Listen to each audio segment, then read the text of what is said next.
بہت سمے پہلے کی بات ہے۔ ایک چھوٹے سے گاؤں کے باہر ایک بہت بڑی اور پرانی حویلی تھی۔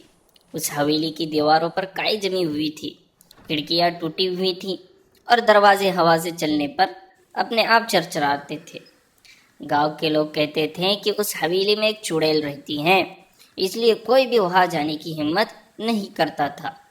گاؤں میں ایک شرارتی لیکن بہادر لڑکا رہتا تھا۔ اس کا نام تھا آرو۔ آرو کو بھوت پریت کی کہانیاں سننا بہت زیادہ پسند تھا، لیکن وہ ڈرتا نہیں تھا۔ ایک دن اس نے اپنے دوستوں سے کہا، میں آج رات اس حویلی کا سچ پتہ لگاؤں گا۔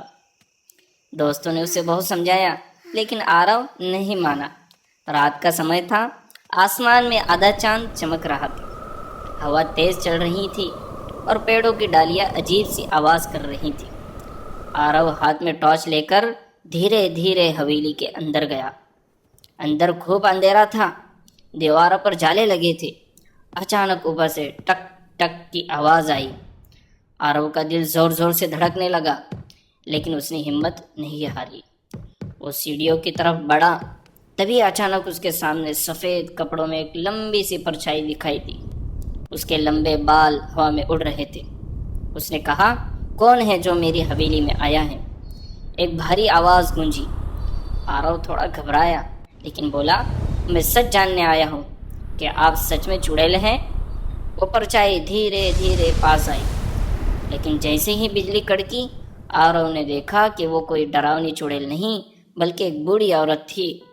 اس کے بال بکھرے ہوئے تھے اور اس نے پرانے سفید کپڑے پہن رکھے تھے۔ بوڑھی عورت نے کہا، لوگ مجھے چڑیل سمجھتے ہیں کیونکہ میں یہاں اکیلی رہتی ہوں، کوئی میرے پاس نہیں آتا۔ آرو کو سمجھ آ گیا کہ لوگ افواہوں کی وجہ سے ڈرتے ہیں۔ اس نے پوچھا، آپ یہاں اکیلی کیوں رہتی ہو؟ بوڑھی عورت بولی، یہ حویلی میرے پریوار کی تھی، سب لوگ شہر چلے گئے، میں یہی رہ گئی۔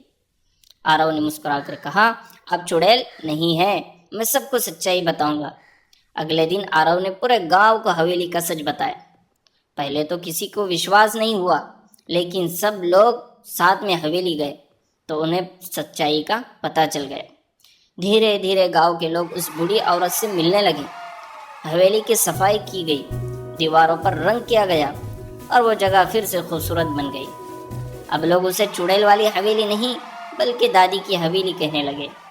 آرو کی بہادری اور سمجھداری کی وجہ سے ایک ڈراؤنی کہانی کا انت ایک پیاری دوستی میں بدل گیا۔ تو بچوں، اس کہانی سے ہم کو سیکھ یہ ملتی ہے کہ کئی بار ڈر صرف ہماری سوچ میں ہوتا ہے۔ سچ جاننے کی ہمت کرے تو ہر ڈر ختم ہو سکتا ہے۔